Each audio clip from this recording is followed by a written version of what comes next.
De brandweer gaat een stapje terug doen. Dat is het gevolg van een bezuinigingsmaatregel. Wij vragen ons af, wat heeft dat te betekenen voor de bewoner en wat heeft dat te betekenen voor de veiligheid? In de komende 3 jaar zou het budget voor het brandweerkorps Zuid-Limburg met 1,6 miljoen euro teruggebracht worden. Het aantal uitrukposten zou gelijk blijven. Dat maakte de NOS bekend. Het aantal beroepsbrandweerlieden zou met 15 afnemen. Verontrustende cijfers, die vragen om uitleg. Een reactie van burgemeester Eurlings op deze cijfers.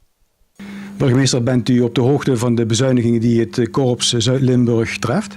Ja, daar ben ik zeker van op de hoogte, want die piketpaaltjes zijn al uitgezet toen de lokale brandweer, zal ik maar zeggen, in een regionale organisatie, dus Zuid-Limburg op Zuid-Limburgse schaal, werd weggezet, dus gereorganiseerd.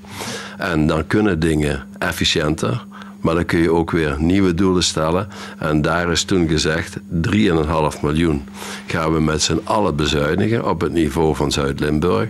En dan moeten we nu nog tot 1 januari 2019 moeten we daar nog 1,5 miljoen invullen. De inwoners hoeven dus voor hun veiligheid en voor de hulpverlening niet bang te zijn. Ja, daar wil ik dubbel op antwoorden. De brandweer doet wat ze kunnen doen. Maar dat wil niet zeggen dat we gewoon gerust moeten gaan slapen.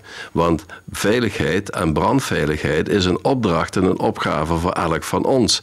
En daar wil ook de brandweer nu een slag in maken om veel meer met de mensen in gesprek te gaan. Ook met de kernen en wijken.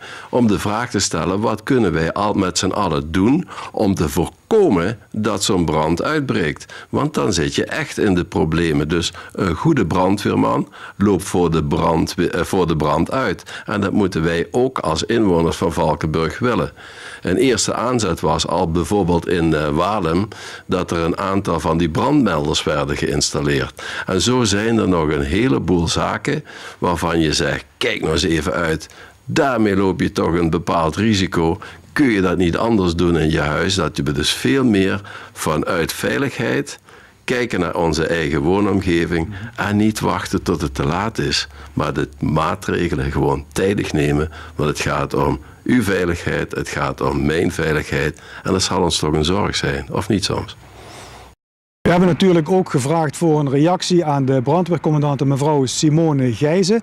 Maar zij wilde na overleg daarbij gehad met de afdeling communicatie van de brandweer niet op camera reageren. We hebben toch haar standpunt en het standpunt van de brandweer op kaart voor u vastgelegd.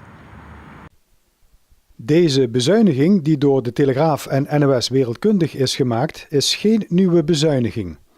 De maatregelen staan al 2 jaar vast en zijn al deels in en doorgevoerd. Daarmee ligt de brandweer Zuid-Limburg op koers.